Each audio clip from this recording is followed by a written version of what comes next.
All right, let's talk about Qubitcoin's huge upcoming Planck update.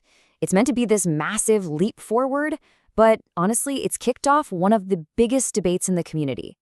And it all comes down to one single burning question. Right? I mean, if this thing is such a game changer, what's the deal? What's the holdup? And you know what? It's a totally fair question. But the answer, well, the answer tells us way more about Qubitcoin's core identity than the update itself. Because this isn't really about a delay in the way we usually think of it. This is about a philosophy. It's a masterclass in disciplined, serious development, especially in a space that almost always values speed over stability. So let's actually unpack what that means. Okay, so to really get to the bottom of this, we need to shift our whole perspective. We need to stop asking when and start asking why. Why is this process so incredibly deliberate? And there it is, straight from the source. The main idea is just that simple. Pushing Planck out the door before it's absolutely ready wouldn't just be a mistake, it would be irresponsible. So what makes this so different from your average software update? Well, it's because Planck isn't just another feature. The team calls it a one-way door. And that's the perfect way to think about it. It's a fundamental change that, once you go through it, you can never, ever go back. Planck is what's known as a consensus event. We're not talking about changing the color of a button here. This is something that rewrites the fundamental laws of the entire network. How transactions get validated, how blocks are made. It's basically like trying to change the law of gravity for the whole Qubitcoin universe. The stakes are just that high. And the fallout from this affects every single person on the network. The nodes, the computers that keep the whole thing running, they have to learn a brand new language. The miners, they have to play by a completely different set of rules. And any node that doesn't make the switch, poof, it just gets left behind, completely cut off from the main chain. There is absolutely no going back. And this is exactly why patience is so important.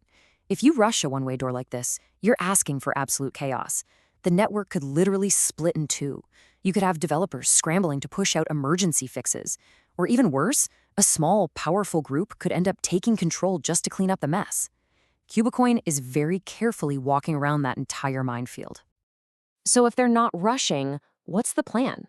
Well, they're following a super meticulous roadmap.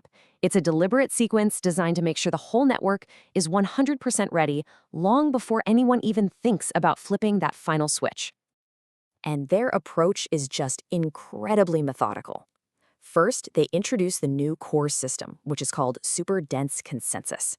Then they let people test it out using voluntary upgrades that don't break anything. After that, they just hammer on it, stress testing every little thing on a dedicated testnet. And only when they are absolutely positive that everything works perfectly do they even consider activating Planck. So this period we're in right now, it isn't a bug. It's a feature. This is not dead time. It's a planned, absolutely crucial part of the process. It's essential engineering that lets the whole ecosystem adapt, find bugs, and get ready before anything can go catastrophically wrong. And this really gets to the heart of what makes Qubitcoin different from so many other projects out there.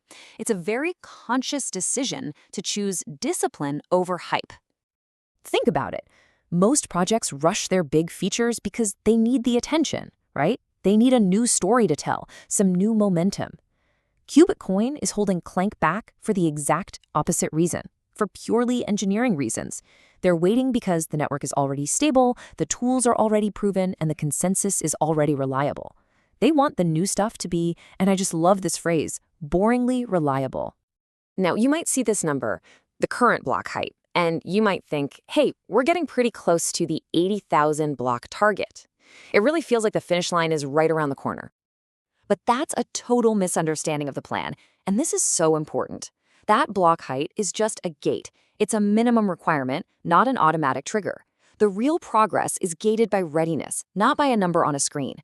Hitting block 80,000 means absolutely nothing if the engineering isn't ready to go. So let's bring this all home. The real why behind the wait for Planck? It's not a sign of weakness. It's not a problem. It's actually a powerful signal of the project's maturity and its strength. Let's put it as simply as possible. Planck isn't live yet because, 1, it's a fundamental change to the network's DNA, not just a new coat of paint. 2, it affects real people with real miners and real infrastructure on the line. And 3, because it is a one-way door, it has to work. perfectly, the very first time, no do-overs. And this really is the promise, isn't it? When that switch is finally flipped, it's not going to be some nail-biting, fingers-crossed moment of hope. It's going to be an anticlimax in the best way imaginable. It'll just be the logical, inevitable, and stable result of a network that was given the time to mature properly. So, I'll just leave you with this to think about. In an industry that is constantly chasing the next big thing, demanding results right now, could it be that taking your time and getting it right is the most valuable, maybe even the most disruptive feature of all?